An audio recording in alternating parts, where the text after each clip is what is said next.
Hey, what's going on, my friends? It's well, that's not going to be very smart, Dave. It's Dave Sharpe. Welcome to Wake Up Legendary. This morning we have a fantastic guest, and I'm really excited to talk to her because she is a she's a really dynamic person who has a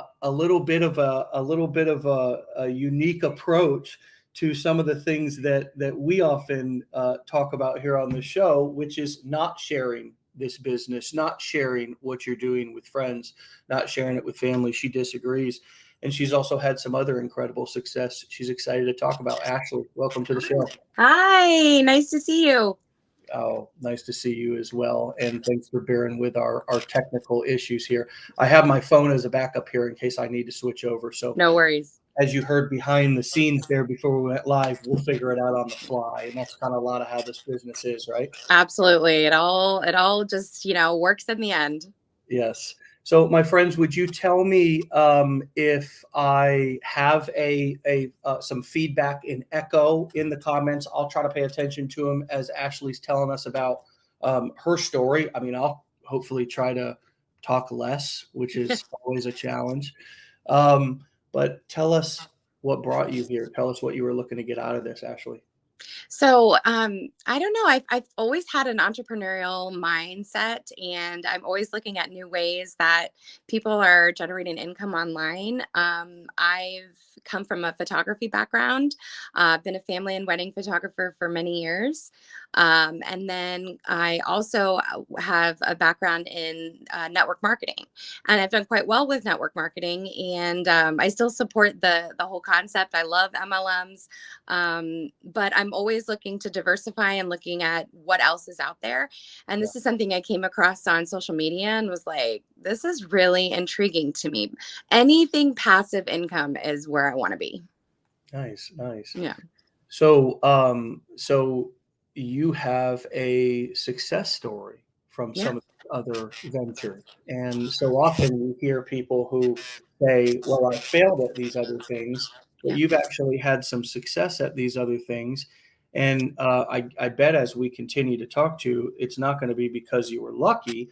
So, what do you think was the contributor to you being successful in other side hustles, home businesses, actual bit, whatever you want to call it. Yeah. These were your own ventures, your own businesses, and now there's no doubt you're going to be successful with this as well, right? So Thanks. what do you contribute that to? Yeah, that's a good question. I have never ever been shy about sharing the things that I have been into with my family and friends. I love seeing what my family and friends are doing. I love seeing how, if they get a job in a corporate setting. I love seeing when they have children, personal lives, everything. And so I've never been shy about sharing the same from my end. So it's never been something that I've thought, oh, I don't want to, quote unquote sell to my family and friends. Look, if somebody's not interested, that's totally fine, no big deal. But if nobody ever quote unquote sold to me, I would not be here, and I would not have done well with direct sales either.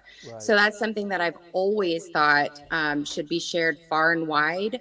Opportunities that you get that, you know change your life. I don't know why you wouldn't want to shout from the rooftops. Yeah, yeah. So I think a lot of people, and gosh, I agree. And what better of, I mean, I can agree either way. You see, I'm very persuadable. I'm very suggestible. You know what I mean? Yeah. I can agree that you should, not, share with friends and family because, quite frankly, there's a whole big world out there of 8 Yeah. billion people, and the very small pool of your friends and family, Sure. it may cause most people more frustration than it Yes. does actual results. Yep. However, regardless of what actually the results that happen, I think what you're talking about is pride and confidence. For sure. And that's what you're talking about, Hmm. right?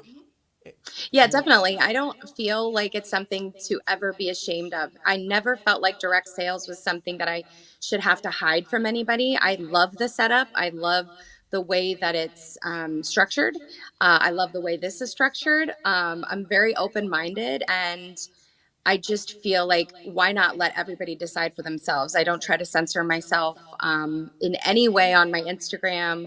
I share my life. I share funny memes. I share, stuff that happens. I share my children. I also share my business ventures. And I've never thought that the two shouldn't mix, but Mm. that's what's worked for me. If Yeah. somebody said, like, I really do not want my family and friends to find out about this, I can show you how to make that happen. That's totally fine.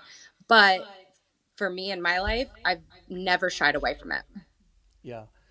And um, excuse me, I'm just going to switch over onto my phone here while I Yeah. ask you the next question.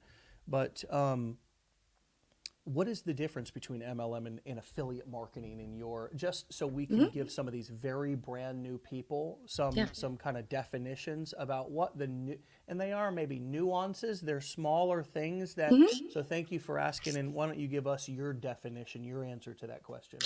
Yeah. So I think the difference mainly is that you're not depending on other people or building any sort of team on this end with affiliate marketing. And with, sorry, do you want to say something? No, I'll be right back. I don't want you to get shocked. I'm going to come out and go right back in as you're saying this No problem. answer. No problem. Okay. Okay.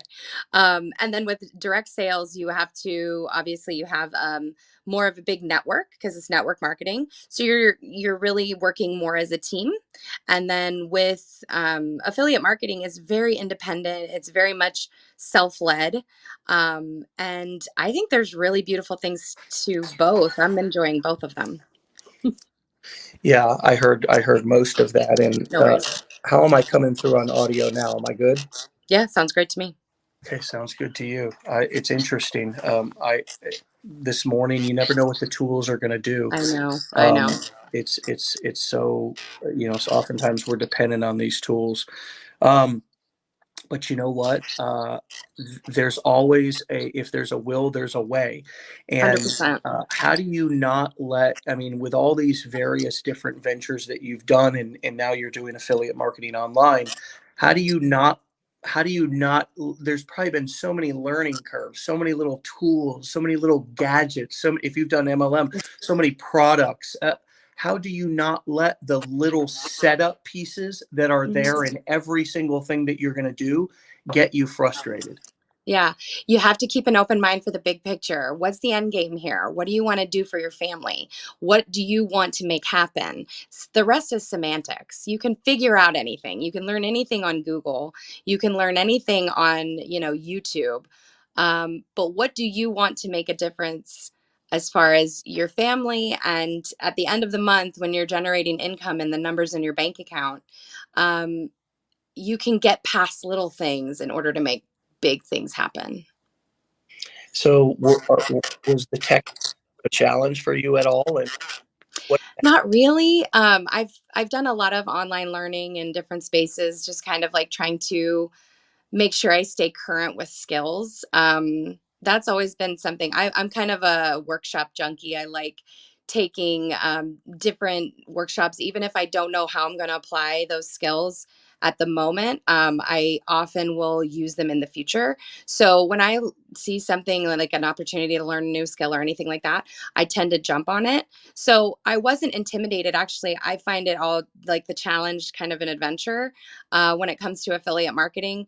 I like I kind of like being a newbie in a space because there only is one way to go. You can't really get more towards the bottom when you Yeah, start out. So if I can start there and not be looked at as any kind of um, professional or like pro of any kind, yeah. there's no pressure. I'm just learning and trying and let's see what happens. You know what I mean? I love that perspective that there's no pressure. I'm gonna go over whole Okay. time.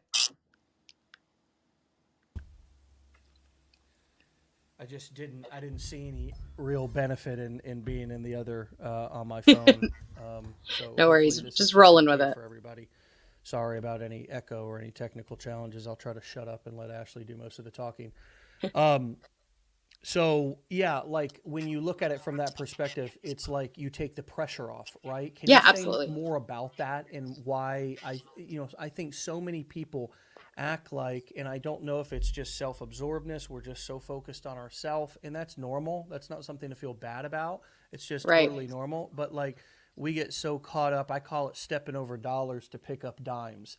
You Yeah, know, we, absolutely. I mean, we will chase a rabbit hole that's so unprofitable that if you step back, you would never allow somebody else to do that, So right? true. You know what I mean? But we get so wrapped up in these silly little rabbit holes, and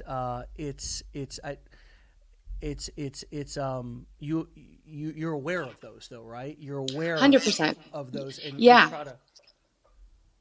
Yeah, I'm always trying to remember that people are not looking at me the way I'm looking at me. People do not care as much as we think they care. Um, I get a lot of questions like, how am I going to switch, my social media if I did want to share with my friends and family? How can I possibly introduce this? I'm like, you just do it. You literally just say, hey, I'm trying something new. Do you want to follow?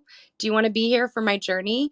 There's no shame in I've done a million things, and the real ones, they'll stick around.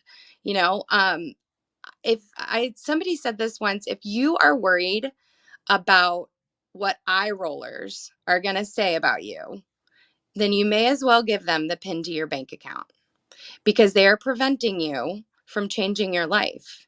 And I can't worry about when someone's behind a screen what their eyes do. I don't care. I don't care what their finger swipes off of. That doesn't bother me. I have to be more concerned with those I am impacting, those that I am, showing an opportunity to, they may not have otherwise seen.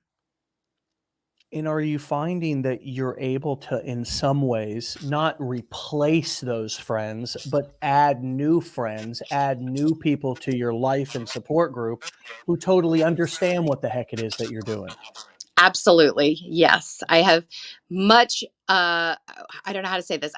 It's been overwhelmingly more positive than it has been any negative. I mean, maybe there's negative that I just don't see and I don't really care about. What I don't see doesn't really hurt me. So if, any kind of unfollow or anything like that, there's been way more follows to match that. Right. But the Yeah. unfollows, the negative, the critical statements, Doesn't bother me. but for most people, they Yeah. put all the emphasis on one comment and Yes, but you're going to ignore. find your people. You're going to Yeah. find the people. All you're doing is curating your feed. That's it. You are making sure the people that should be there are there. And if somebody doesn't want to see what you have going on, all you did was eliminate an eye roller. There's nothing wrong with that. They Yeah. have, something else to look at and they, maybe don't get inspired by what you're doing. That's fine. It's not for everyone. Yeah. Yeah. Um, So what are some of the strategies that you're using to connect with people? Are you primarily on TikTok? Are you marketing on TikTok, repurposing onto other platforms? I do that, but I'll be honest, Instagram is for sure my main platform. So I will repurpose, and I am on TikTok, but I have barely any traction there. I do almost everything on Instagram. Yeah, Instagram is an interesting platform. And it's funny how it comes back. What's your primary approach on Instagram? Uh, being the realist of the real. If you can, I mean, my last reel was like I just got out of the shower and I was putting The my hair in a realest of towel. the real. Ba-bum, right? Yes, yes, that's right.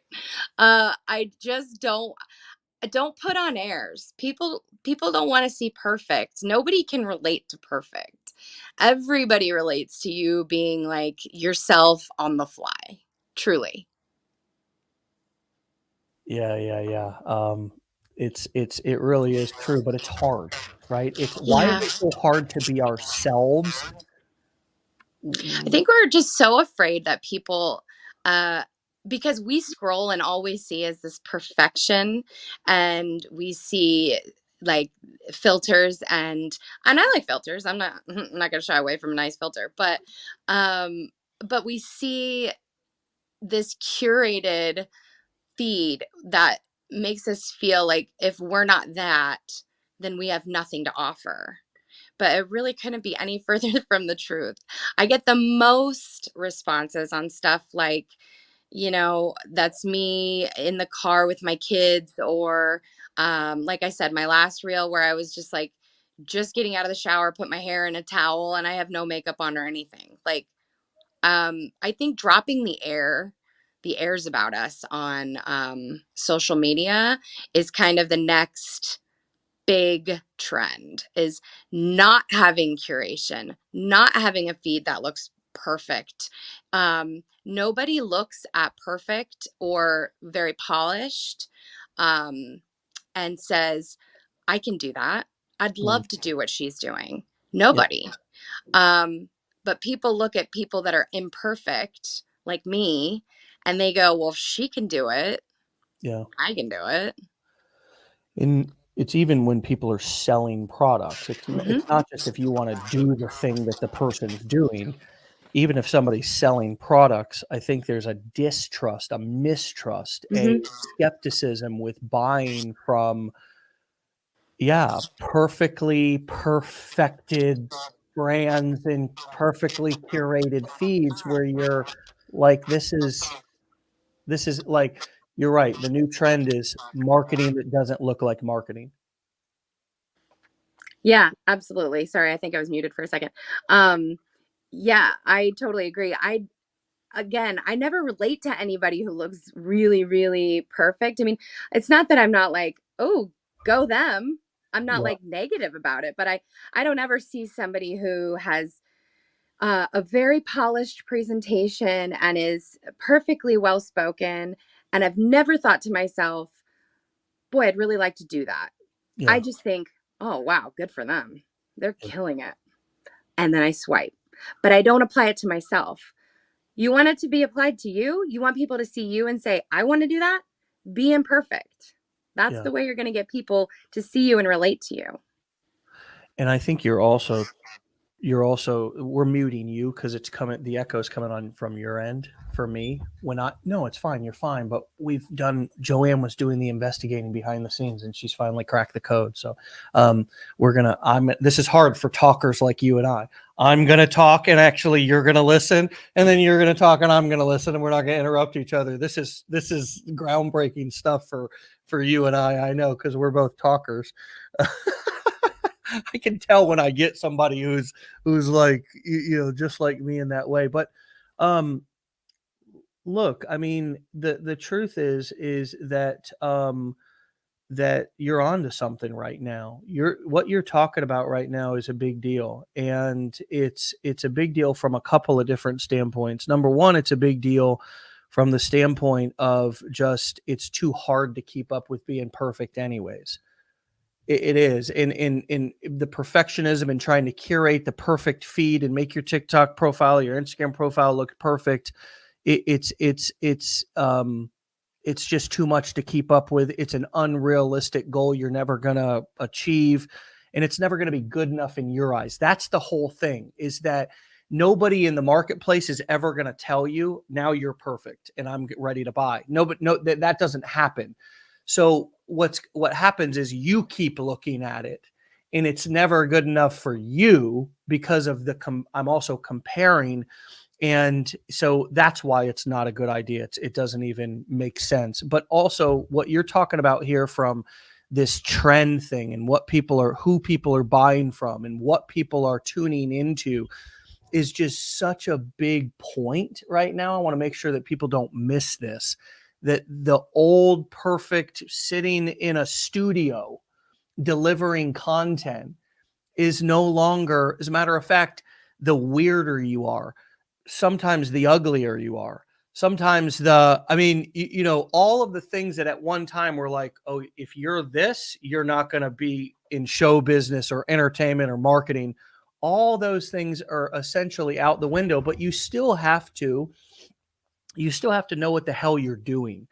And so what is the importance of getting educated, investing in yourself up front, taking the time to actually learn what the hell you're doing instead of just going to, say, YouTube University or whatever it is, hiring one of these coaches that hits you up in your DMs in our Facebook group and says, whatever it is. What's the importance of just going through like some legitimate training and taking the time up front to get educated instead of getting in this mindset of I need to make something happen right now. So I need to just get into it, which I totally understand, but I think it ends up biting a lot of people in the butt.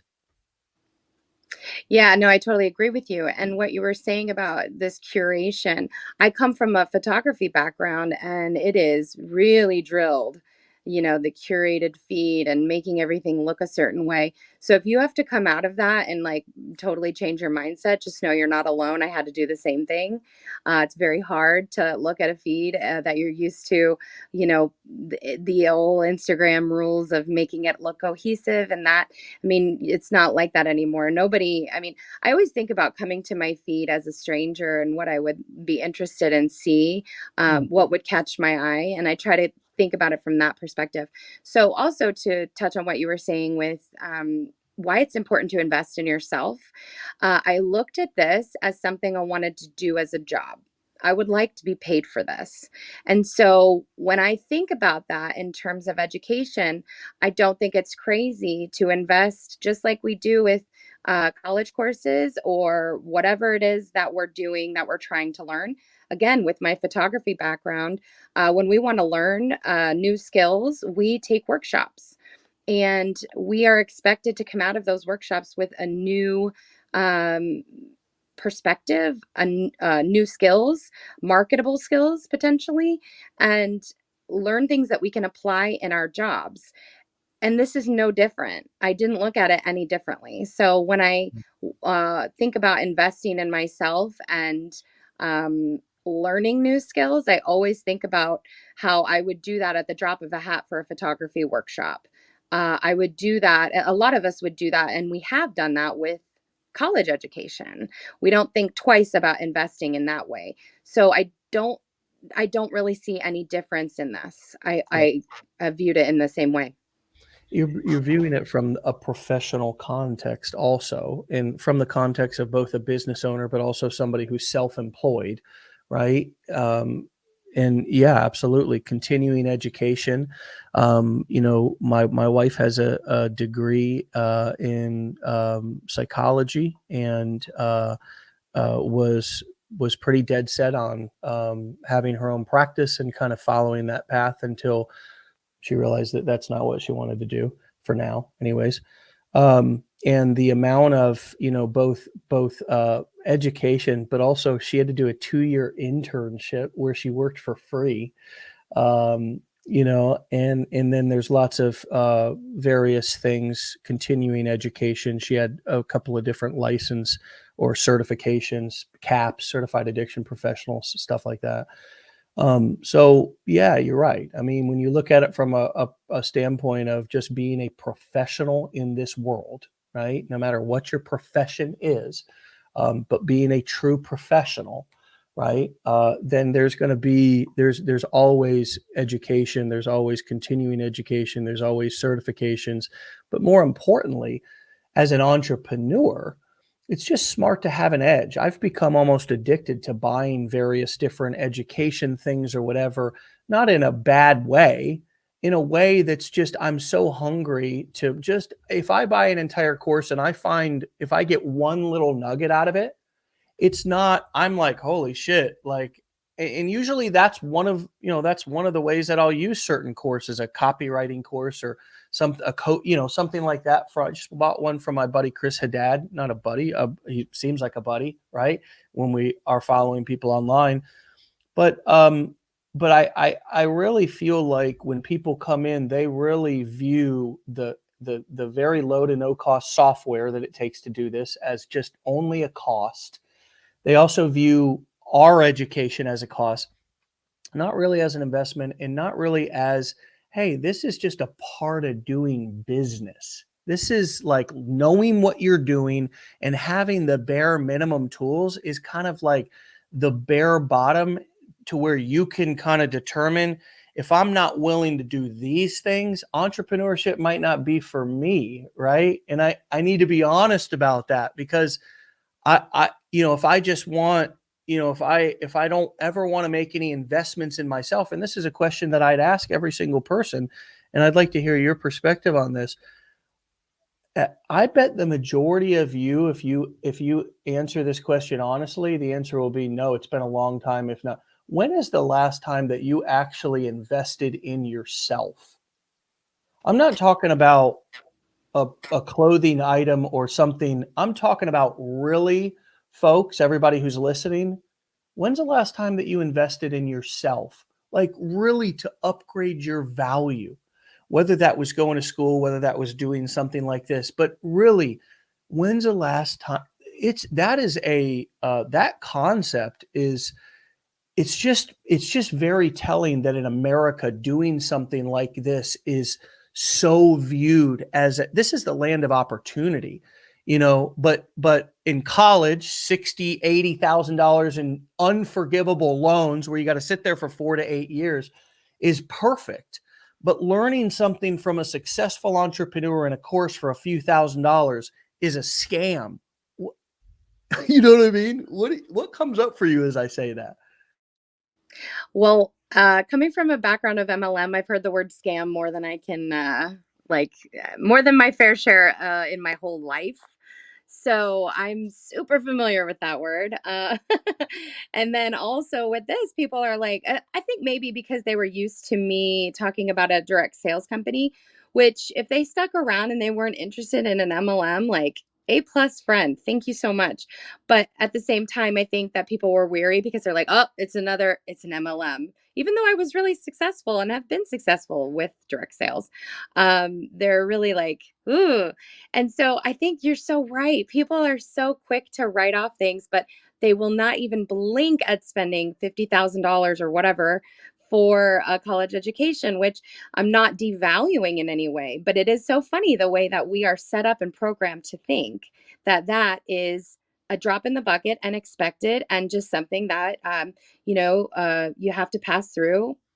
It's crazy to me, but I have never ever felt that way. I actually don't have a degree. So I mean I went to college, but I never really got a degree. So I'm from the school of like life and learning online where I can pick things up exactly the way you said. If I can get even just a tad of, something that I can carry on to another venture or whatever, another skill of any kind, I'm like thrilled. So I also come from that background of like really seeking knowledge and what I can find online. This was to me just another step in that direction. It seemed like a value to me because it's something that I think that I viewed as a job. I really want to make money doing this, and I felt very confident that I would. So it seemed like the right choice to invest in myself to have a return on that, and I've definitely had a return on that. Yeah, and it's very interesting the amount of personal kind of responsibility that it takes to be successful as an entrepreneur as well. Mhm. I know you know what that personal responsibility is Yeah. because you're a mom. You have a family, right? I think your husband is out hanging out with your kid right now, so you can do this interview. God bless him. Um, but there's a certain kind of approach, there's a certain mindset to being an entrepreneur that's very different than being an employee. And I see it every single day. I just saw a comment that made me think about it. It was like, well, I'll buy as much as somebody will invest in me. And it's like, man, entrepreneurship is about you taking 110% responsibility for your future, your success, regardless of whether anybody's doing anything or not. Like, uh, it's the world could be doing the exact opposite of what you want them to do. Even the person you're buying something from it could be a total letdown. It could be not meet your expectations at all. And the success of your business is completely dependent upon your ability to keep it moving, right? And I see this every time. People all the time in our community. People are like, I'm not buying because I don't believe you or whatever, or, I'm going to try to, even the thing about us suggesting ClickFunnels, this is a great example, everybody, let me drive this point home with a real practical example. People come through the challenge and I suggest just by, just looking at ClickFunnels, you don't even have to take the trial now. You can finish the challenge, but just get ClickFunnels, right? And then I see people who spend weeks and weeks and weeks, if not months, looking for alternatives, right? And it's like, that's fine. I mean, if you want to look for an alternative, but the truth is that if you would have just taken my suggestion the day that I gave it to you, then you'd have already been down the road. That thing would be paying for itself because you'd be into action, making money, not just still sitting around trying to figure out what you can get for free, right? And people, I see it every day. Every day, people come into the community and they spend it. People are even asking about it in the comments right now. It's like, hey, can I get this for free? Can I get that for free? What? And I understand that. I understand that we're all in different financial situations. But I'm also telling you that we've all been there before. We've all been there where we've had to be in a decision of, do I spend a bunch of time trying to do sweat equity, or do I just invest and just keep it moving, right? And just and focus on productivity instead of focus on setting things up and all that.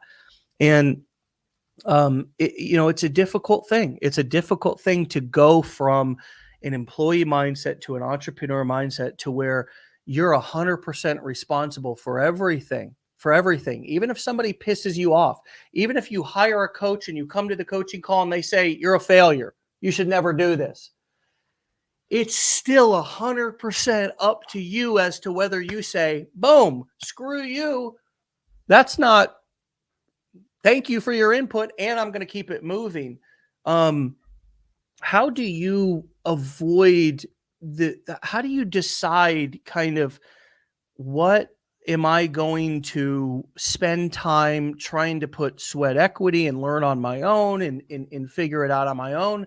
And when do you bring in somebody to, whether it be a coach, whether it be take a course, whether it be the surrender of, I don't know how to do this, I'm going to go ahead and, just as you said earlier, kind of be a newbie and take a certain amount of time to soak up everything?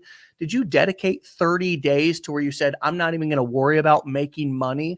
Did you dedicate a certain amount of time to where you were like, I'm going to have no expectation of money and I'm just going to totally dedicate to learning these skills? How did you what expectation did you set for yourself and for this business when you started about how long it was going to take to educate, how much you were going to dedicate?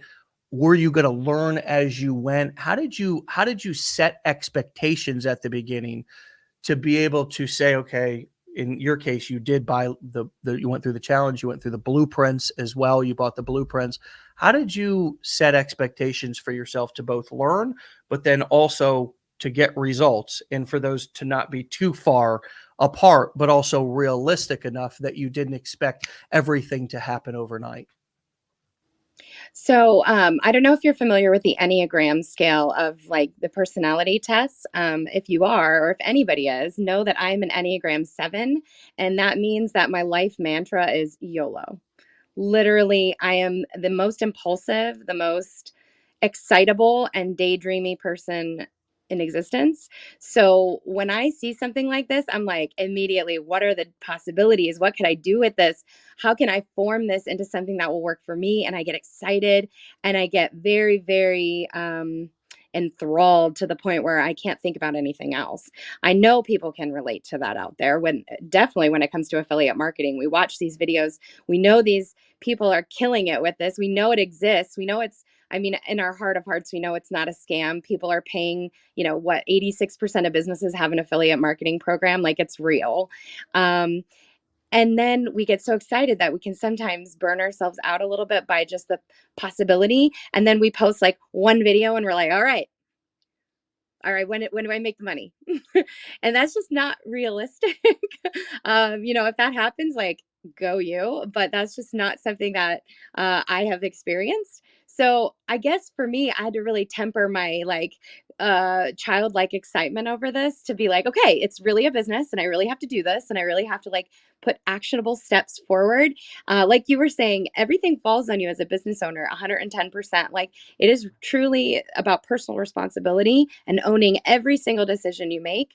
And even if they're not the right decisions, still owning them. And so for me, I was like, okay, well, we're going to try this. And my kind of to compare it, my background with photography is with film, like old school still film. And I think that a lot of it, because I love film, there's always the possibility that because I can't see it when I'm shooting it, that it doesn't turn out the way that I expect. I like the thrill of that. I mean, I don't like the possibility of failure, but I also know that with the possibility of failure, there's a possibility of extreme success. There's an equal chance there. And I don't ever overlook that. So when I'm looking at a new venture like this and I'm looking at all these people that are being successful, I really looked at it and said, there's nothing that separates me from them. I have the skills and the know how, and I have everything within me to put forth all of my effort and see where this goes, but not be too worried about immediate um, gratification. So I really was, if it came, it came. If it didn't, I'm still going to be here. I'm going to be here for 6 months. I'm going to be here for a year, whatever it takes to see the success I know I can accomplish. But I'm not going to worry about it coming immediately, even though that's like a very exciting, thought process. It's not real a lot of times. So I have to really temper my excitement and know that it's the consistency. If you're consistent, good things will happen. Now, at what rate? That's different for everybody. But I wasn't too concerned thinking, I needed to make something of this immediately. I knew it was going to take the consistency of showing up every single day. And there being days where I'm showing up and I'm not getting paid for it. But there will be days where I will get paid when I am sleeping, and they will make up for those days. Yeah. And they will become greater also. The days in which I'm making money will become greater than the days that I'm not. And I want to be clear, my friends. My message in your answer was perfect and just so on point. And look, I'm not talking to the people who, if you're so broke, let me just be honest. If you're so broke that you want to start a business, but you can't part with a couple of hundred or a couple of $1,000, then let's be honest. I mean, maybe now's not the time. I'm not trying to prey on anybody. I don't want to tell people that, oh, if you're homeless, you should not be doing this or you should be doing this. I mean, friends, the truth of the matter is most of you have money. Most of you have some money. Most of you have some room on your credit card. Most of you have an ability to be able to part with some time and a couple of hundred or a couple of $1,000. And that's the bare bottom in America of what it takes to start a legitimate business. Just honest.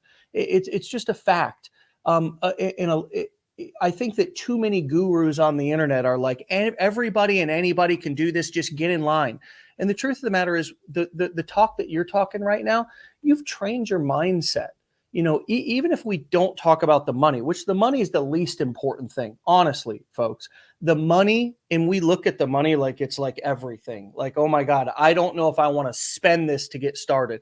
And the money is honestly should be the least of your concerns, because the mindset, our mindset is our biggest barrier. It's not actually our I would say our mindset and our resourcefulness. It's never our actual resources, right? But I can tell that you've trained your mindset to, when you go into something, to have an expectation that something amazing is about to happen versus this thing's about to blow up and I'm going to be an asshole, look like an asshole, and it's going to be a big failure. Talk to us from the standpoint of that we don't have the same mindset that you have, okay, that you've developed, that you've created and built, because I know you have. You weren't born with that. We were all born coming into this earth with kind of like a blank slate, right? It's kind of like, hey, and then we were nurtured to this. So talk to us from the perspective of how important it is to have that that approach that something amazing is about to happen, which I kind of sense with you. It may not be that exact thing that you tell yourself, but versus the this thing's about to be a big failure and sort of kind of almost creating a self-fulfilling prophecy. How important is that? It's everything. It's everything. Mindset is literally everything when it comes to business owning or uh, ventures of any kind. If I didn't wake up every morning knowing this could be something huge, what would be really propelling me forward? It's the excitement of knowing this can make a huge difference for other people that have come across it.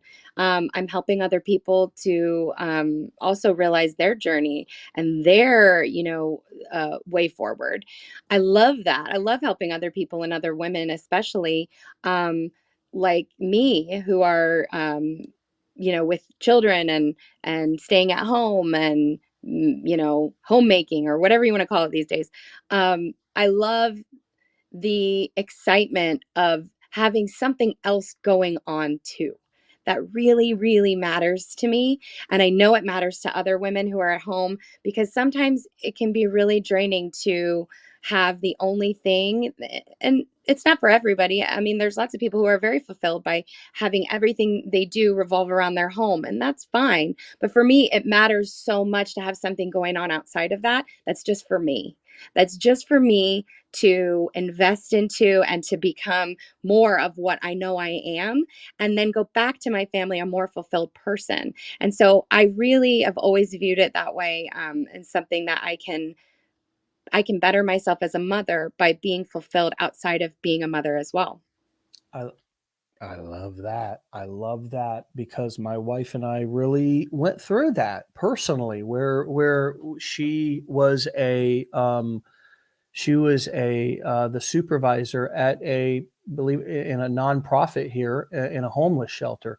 No, I didn't meet her there. For those of you who might think that might think she was also my drug counselor. No, she wasn't my drug counselor.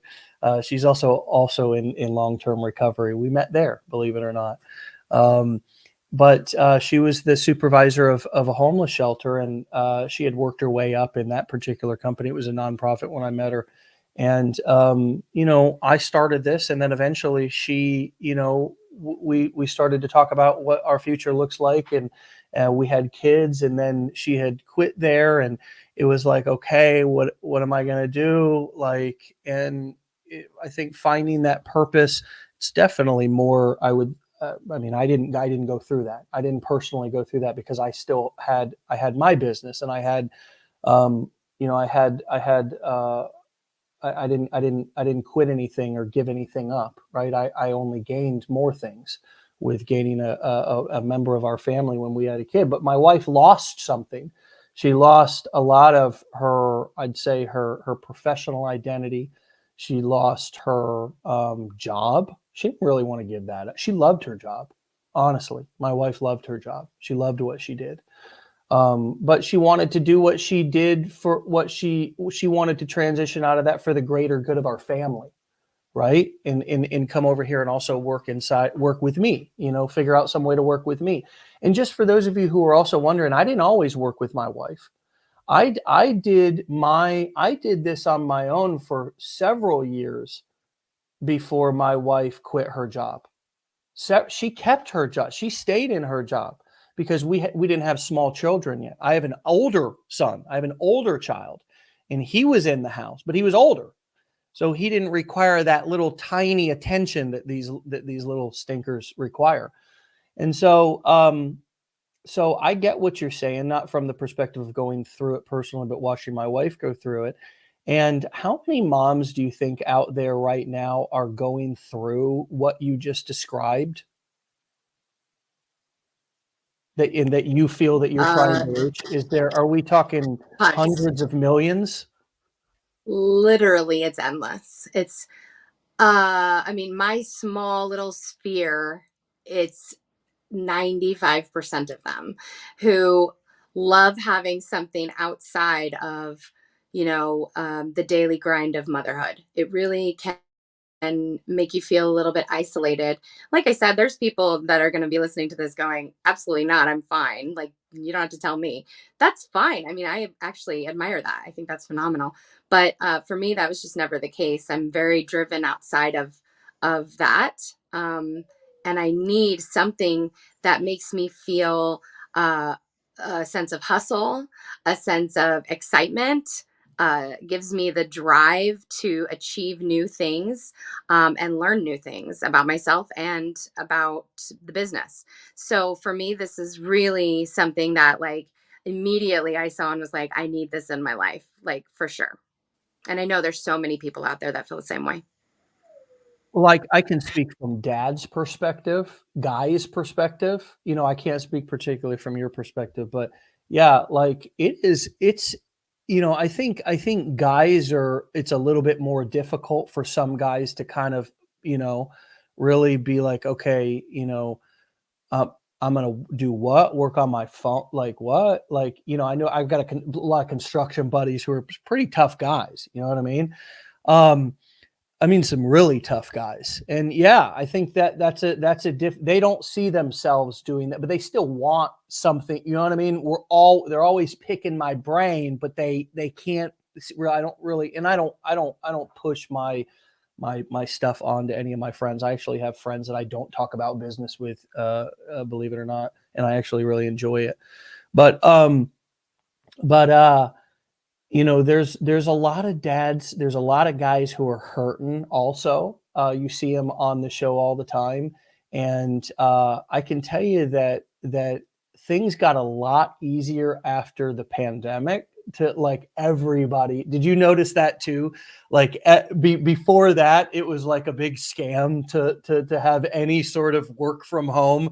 And now it's like a household thing. Everybody wants to work from home, right? How has that shifted the people that you either know, or the people that you're running into and marketing to online, pre and post pandemic? Yeah. Massively changed minds to be way more open as soon as they saw what was going on and not being able to, obviously sometimes go to work at all. For me, I actually had my direct sales company that I'm a part of. Um, that was right before the pandemic and then through the pandemic. And it saw a huge explosion during that time because people were having way more open of a mind about the entire concept and realizing that there was something to being able to work from anywhere, being able to work in any conditions, and being able to work from home or whatever. It mattered and it made a huge difference. It was like it finally, you could say it all day long, you could talk about it till you were blue in the face in 2019, but until 2020, then it was applied. It's been funny to watch this kind of transition, and also watch people just not wanting to go back to work. People really, when you give them a little bit of a taste of something, of staying, which we all had a taste of it. I don't care who you were, your butt was locked down, okay, and you were at home, and you hated it at first, right? You were like, I don't like this, I don't want this, I don't want to be locked up, right? And then when the boss called and he said, "Hey, guess what? Those lockdowns, they're over, and it's time to get your butt back here in the office." Guess what? You were like, "Hey, I don't want to go back to the office." Now, there was a small percentage of you who did. I get it. You were like, "Oh my God, get me out of this house," right? But most of us said, "Gee whiz, I'd like to get those 45 minutes in the morning and in the afternoon of drive time back. It's really nice to just commute from the garage to the dinner table. It's really nice to commute from the bed to the garage. It's really nice to be able to, it's challenging. It's got its own set of challenges working from home. You have to set boundaries with family. You have to plan and communicate like you did with your husband this morning, I'm sure. It looks perfect right now, but I'm sure it was chaos getting the kid out of the room and doing all this. And you're traveling, I think, or you're out in a hotel or something. And it's like, there's sacrifices. It's not always comfortable, but tell me how this has impacted, and then we'll bring this in for Elaine to let you get back with your family. But tell us how this has impacted having a business of your own, having a business that has unlimited upside potential and that you can do anywhere. How has this impacted your family? I'll be honest. So I have three children, and my oldest is 10 years old, my daughter, and she celebrates my wins. Oh, it makes me almost cry. She celebrates my wins with me like they were her own. The example that I'm setting for her is extremely important to me, and I want her to see that you can do things outside of a conventional job if you so choose to do. That there are opportunities everywhere you look, and if you want to embrace them instead of saying, I'm not sure about that, or it looks like a scam, or I'm skeptical, if you jump in and see and learn, with your own brain, not what someone else told you, that you can be successful outside of, going to work at a 9 to 5. If she wants to do that, that's fine. But there's options. I want her to know there's options. And my other two are really young, so they don't really get it yet. They get excited, but they don't know why. But my daughter Gemma really understands that I've always made money in unconventional ways, and I can see that when she turns in assignments at school saying, what she wants to be when she grows up, it's always entrepreneurial based. And I don't think that it would be if I weren't setting the example of it. That is really, really interesting. That is really powerful. And my daughter says similar things to me, and she's only 6. She talks about owning a business, which is very, very cool. It's just nice, as you said, we're not looking to make decisions for our children, and I sense that with you as well. You just want your children to have all of the information, right? You want your kids to have all of the information. And just so happens that that older son that I was talking about is actually on the call right now. Works for our company, right behind the scenes, back in the green room, the virtual green room. So yeah, it's you want your kids to know, you want your kids to have all the information. You want them to have all the information. And it's nice for them to be able to see, also not just have the information, but to be able to see what it looks like in real life, right? And if some of you already have an existing 9 to 5 job, and I've seen that question come up a couple of times, and we always get it, can I do this while still having a job? Absolutely. Absolutely, you can. I mean, there's some people who never, who love their job, who want to stay in their job. We're not here to judge your life. We're not here to say that anything is all, good or all bad. But isn't I think we all agree as human beings, and especially those of us who are parents, that it is so important to have all the information. And who better for us to give all the information and show all the options than to our own children? Instead of just pounding and banging one path into their head and saying, you know, um, 18 years old, baby, get ready. Get ready. Here's what we should be saying: 18 years old, baby, get ready. If we want to give them all the information, when you're 18, you're going to start getting credit card applications. They're going to start hitting you. You want to talk about predatory? Ooh, it's nasty. It's a scam. Watch out, because your brain is not fully developed at 18 years old. And so when you get all these credit cards, it's going to feel like free money, and you're going to have a tendency to want to spend it, but it's not. Same thing with those pesky student loans. Now, absolutely, if you want to be a lawyer, a doctor, or something that requires, and you're clear about that, I will pay. Let's pull out some loans. But let's be aware that student loans are the only debt that's unforgivable in a bankruptcy. So you have to. There's no way out of this. There's no way out of this. Okay. For the rest of your life, you're going to have to pay this back. Right. And if you want to take that path, absolutely, I'm in full support. But oh, by the way, I also am an entrepreneur. Daddy's an entrepreneur. Let me talk to you about this as well. And let me talk to you about, right, man, that's empowering children. Would you agree? Totally agree. Like, I love what you said about like giving them all the options to make their own choice. Like, that's really what it boils down to is there's so many people that just don't know.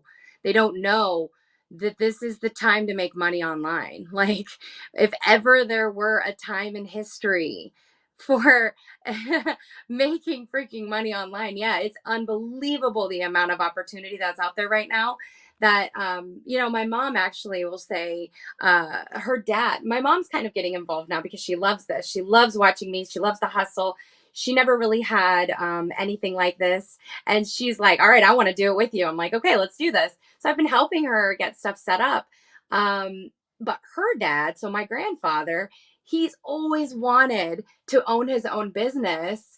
And he's looking at it and he's like, man, this looks so cool. But he grew up in the wrong time for that. And he's like, I just can't believe the amount of opportunity that's out there right now. That was just never it wasn't an option for me. And he always just says that we're just lucky that we can do this and we live in this time period. What a wise man. Yeah. What a wise man, because that is so true. We are, and I try to, I am a selfish human being. I understand that. I really do. It's hard for me to, it's empathy. I'm constantly just trying to curate it within myself, because it's something that we as human beings, were just selfish and self-absorbed. I am anyways. I know you guys are not at all, but I am totally.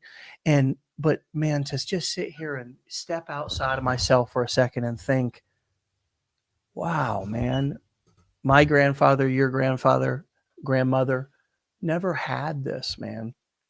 Never had this opportunity. They were completely and totally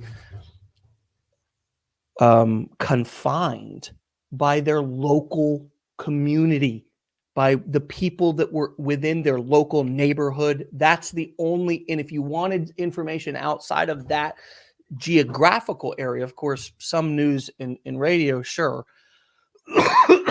But you had to buy a box of encyclopedias, for God's sakes. You couldn't just pull up your phone. So yeah, we're not here, my dear friends, to say that to make you feel shame or guilt about not getting started or not, but we are here to encourage you and invite you to wake the hell up. It's just not going to get any better than this. Wake up. And part of what I was talking about earlier with putting a little skin in the game, put some skin in the game. Hold yourself accountable. If you want to make this work, invest in something. For me, it's like starting a construction business and saying, you know what? I'm just gonna use your tools, right? I'm not gonna buy my own tool. I'm just gonna go out and every time I get on a job where I don't know anything, I'm just gonna call my dad, or I'm just gonna call whoever. I'm not actually gonna try to learn, right? There's no business that you would approach like that. If I was going to start a construction business, first of all, I'd have to get licensing here in Florida. That was one of the main reasons why I couldn't before, was because you have to have a certain amount of years of experience where a general contractor is going to sign off on your license. You have to go to school. You have to take a test. You then have to show up with a half decent looking truck and tools. I mean, I can't show up in an Uber and say, I'm here to give you a quote on your kitchen. Who would really respect that, right? And so there's preparation that I have to go through even if I want to be an old construction worker, an old dusty broke construction, quite frankly, just like I saw my father do. My dad's alive. I'm not saying anything he doesn't know. He's my best friend, but he was dusty and broke, right? And in some ways never even did those things that I just mentioned, at least some of them, right? And so it's like the bare minimum is, friends, if you want this to work, put a little skin in the game, make yourself accountable, and if it's not here, somewhere else, invest in a course, go through it, finish it. If you hire a coach, whether it's here and you enroll in the blueprints and you come to our daily coaching calls, yes, every day, whether it's here, whether it's somewhere else, buy it and show up. Give yourself 30 days of complete and total commitment to learning, and then 90 days of learning and action, putting that learn, do, teach, right? And get into it and immediately start teaching concepts to other people. That's how you cement them inside of your head, but give yourself that time. And I guarantee you, if you put a little bit of skin in the game and stop trying to skirt around, How many people, Ashley, do you talk to who watch for 6 months or follow somebody for 6 months and then finally take action? Oh, tons, tons, tons. Most of them. It's insane. Yeah. So, there's no time like now. I think you've said that so powerfully and eloquently today. I can't wait to do a follow-up episode with you and just continue to follow your journey. I'm gonna let you get back to your wonderful family and your epic husband, who's clearly your number one, supportive person, and that's awesome. And, those of us who have husbands or wives who are in it to win it with us in any capacity, we got to shower them with appreciation and love, because that will make them want to do it more. Not telling them that they're not being supportive of us.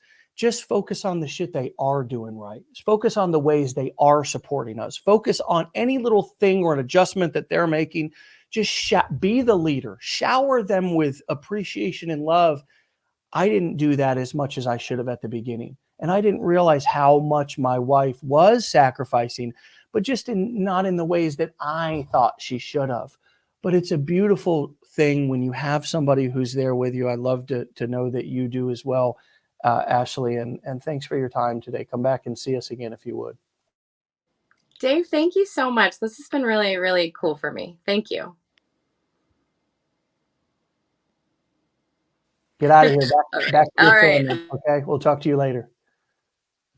See ya. All right, my friends. What a just cool story, cool, awesome conversation this morning. Thank you so much for being patient with us as we figured out the sound.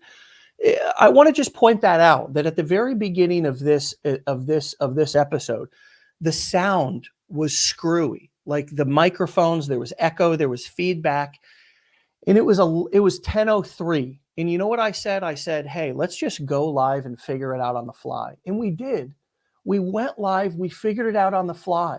I'm serious. And we ended up having to mute each other because she was giving some. I just want to point that out. Aside from Ashley being an amazing guest and being an epic conversation, I just want to also point out the fact that we got through that. It was an amazing conversation, an amazing interview, and it started off like crap, and we didn't know how it was going to turn out as far as the audio. So, man, I like to share those things so you all can see that it's not perfect. It doesn't have to be perfect. Just hit publish, just hit post, keep going, figure it out on the fly, and I promise you, it'll work out. It'll be better than what you expected. Be legendary, my friends. Get out of here. We'll see you back here for another episode tomorrow. Peace.